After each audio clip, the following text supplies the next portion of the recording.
Mantenham as nações espiritualmente fortes. O comunismo é o maior dos inimigos. O comunismo assemelha-se a uma raposa. Ele está apenas esperando para se espalhar. Palavras de Paramahansa Yogananda, aclamado pai do yoga no Ocidente em 1940. Ele nos alertou sobre o perigo do comunismo como uma espécie de câncer da era atual, do Apara Yuga, desta era, como ocorreu há 5 milênios na Índia. Os Kurus, e Yogananda comparou os atuais comunistas aos Kurus, os inimigos de Krishna, pois eram fraudulentos, mentirosos, primos dos Pandavas, parentes dos Pandavas. Krishna não teve alternativa senão exortar os Pandavas e Arjuna, o seu maior discípulo, à luta. Erga-se e lute. Você é um kshatriya, é um guerreiro. A prisão de nosso verdadeiro presidente, porque o presidente do Brasil é Bolsonaro, é, na verdade, uma cortina de fumaça para ocultar o escândalo, mais um escândalo do governo atual, do Banco Master. Pesquisem a respeito. A prisão do presidente Bolsonaro é uma cortina de fumaça para ocultar o que está acontecendo nos bastidores. O escândalo, mais um escândalo, que é o escândalo do Banco Master de bilhões. Pesquisem. A luz de Deus é maior do que as trevas. No entanto, aquele que labuta na luz não pode dormir, porque, como os próprios cristãos, nossos irmãos, afirmam, Satã não dorme. Enquanto estamos dormindo, Satã está trabalhando, Maia personificado, a força da ilusão, inerente a este mundo de dukkha, de sofrimento, de dualidade, quente e frio, dia e noite, vida e morte, saúde e doença, alegria, tristeza. Nós vivemos no reino da dualidade, bem e mal, Purusha Prakriti, bem e mal. O mal existe. Paramahansa Yogananda afirmou que se o mal não existisse neste mundo aqui, não estou me referindo ao absoluto, a Brahman, estou me referindo ao reino da dualidade. Se o mal não existisse neste reino de dualidade, Jesus não teria dito: vá para trás, afasta-te de mim, quando foi tentado no deserto 3 vezes, quando foi tentado no Horto das Oliveiras, quando foi tentado até mesmo na cruz, em que ele, por alguns milésimos de segundo, perdeu a consciência crística e gritou: Eli, Eli, lama sabachthani, Elias, Elias, por que me abandonaste? Elias foi o mestre de Jesus em sua encarnação anterior como Eliseu. Elias, Elias, por que me abandonaste? Por um segundo, Maia, a ilusão, foi tão forte que Jesus, em desespero, lançou este grito: Elias, Elias, por que me abandonaste? Até mesmo para um avatar, uma encarnação divina como Jesus, o sofrimento foi intenso. Mas este é um mundo de dualidade, é o reino da ilusão, é o reino como um filme cósmico da mente divina de Brahman. Nós não devemos, de forma alguma, como praticantes de yoga, esmorecer, não devemos deixar a vibração cair. Pelo contrário, lembrar que isto é um filme e o grande cineasta é Deus. Em verdade, o corpo sofre. O corpo de Jesus sofreu. Por isso ele lançou aquele grito de desespero. Mas em seu íntimo, na alma, a alma estava livre. É o que ele mesmo também afirmou quando viu os discípulos adormecidos: a carne é fraca. O espírito está pronto, está sempre pronto, mas a carne é fraca. Enquanto estamos na carne, sofremos, mas quanto mais colocamos nossas consciências na matéria, no soma, no corpo e no filme, no enredo que nos cerca, mais sofremos. Eis a importância da meditação. Aquele que meditou, que fez a sua parte, pode sofrer, sofrerá, mas menos do que aquele que não fez a sua parte e que nesta hora está em desespero. Não se desespere, não se desespere. Lembre-se que isto é só um filme, mas é um filme de tragédia, professor. Não importa quantos filmes de tragédia não vivemos no passado, se não nesta encarnação e encarnações anteriores, pretéritas. Quantos filmes os cristãos lançados em covas de leões, a perseguição aos Pandavas, os discípulos de Krishna que foram para o exílio, assim como também o senhor Rama, com sua santa esposa Sita e seu maior irmão valoroso Lakshmana, foram também para o exílio, viver na floresta, escondidos, passando todo tipo de necessidade. Mas eles venceram, todos eles venceram. Ao retornar do exílio, lutaram como kshatriyas, guerreiros. Kshatriya é o guerreiro de Deus, é o guerreiro da luz. Não podemos esmorecer de forma alguma. Se somos verdadeiros yogis, verdadeiros filhos de Deus, não podemos esmorecer diante das adversidades. Titiksha é o ânimo inalterável, é a equanimidade na saúde ou na doença, na alegria ou na tristeza, na vida ou na morte.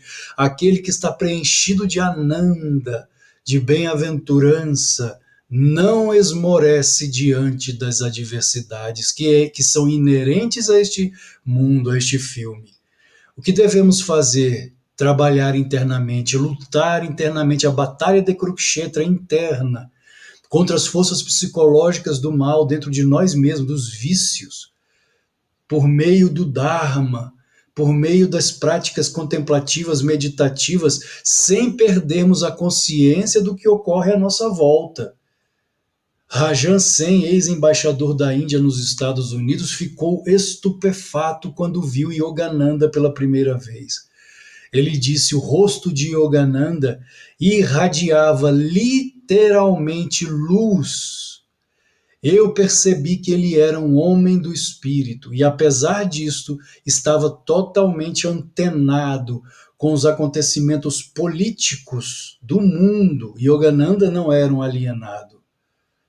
Ele foi um homem de Deus, um avatar, uma encarnação divina em pleno século XX, com os pés ancorados no chão. Ele sabia o que estava acontecendo no mundo. Ele estava antenado com os acontecimentos políticos mundiais.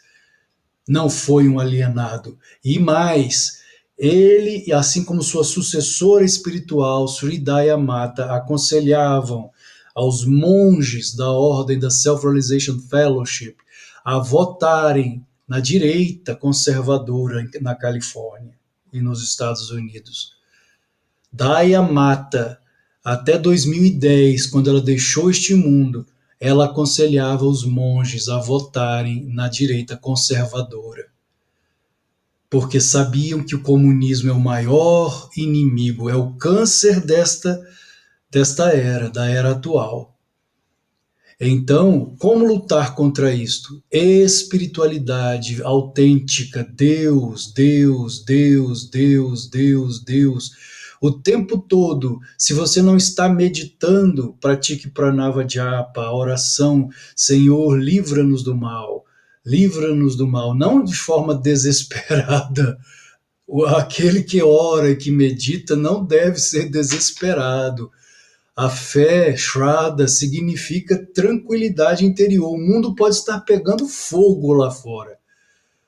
Pode estar havendo uma guerra atômica, que Deus nos livre disto, mas o mundo pode estar em guerra. O yogi, consciente do que ocorre lá fora, do que ocorre no mundo, internamente ele mantém o lago sereno da consciência Internamente ele está em paz. Você acha que quando Jesus rodopiou um chicote no ar, virou as mesas dos cambistas, expulsando os vendilhões do templo, ele, dentro dele, o mar interno da consciência estava revolto? Não.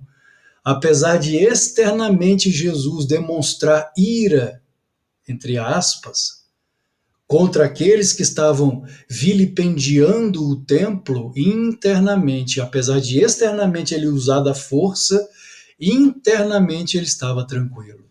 Esse é o segredo do yogi. O mesmo ensinou Krishna a Arjuna: você é um kshatriya, você é um guerreiro, você vai para a guerra. Você pegará em armas contra os Kauravas, mas internamente você deve manter o lago sereno, sem ódio, sem espírito de vingança, apenas no dever de agir. Temos um vídeo aqui no canal Complexo de Arjuna. Assista ao Complexo de Arjuna para entender melhor. O Bhagavad Gita, a Canção do Senhor, em verdade, existe hoje. O diálogo entre Krishna e Arjuna, graças ao Complexo de Arjuna, quando Arjuna fraquejou, deixando seu arco Gandiva escorregar, afirmando a Krishna: não lutarei, porque quem está do outro lado, cheio de compaixão em seu coração, pelos parentes e amigos e professores que estavam do outro lado, no exército antagônico, no exército inimigo, Arjuna fraquejou. E Krishna disse: a sua compaixão é falsa. Você está alimentando compaixão por aqueles que não merecem compaixão. Você é um guerreiro, e se não lutar, ficará conhecido como alguém que desistiu da batalha, alguém vergonhoso. Então lute, não com ódio, não com espírito de vingança, mas no dever de defender a lei, a religiosidade, o que é correto, que é o Dharma. Pois, como o próprio Krishna disse, quando o Dharma, a lei, a religiosidade, o Espírito Divino, o Espírito de Deus declina e os vícios, os erros, o crime, o adharma prevalece, eu me encarno como avatar.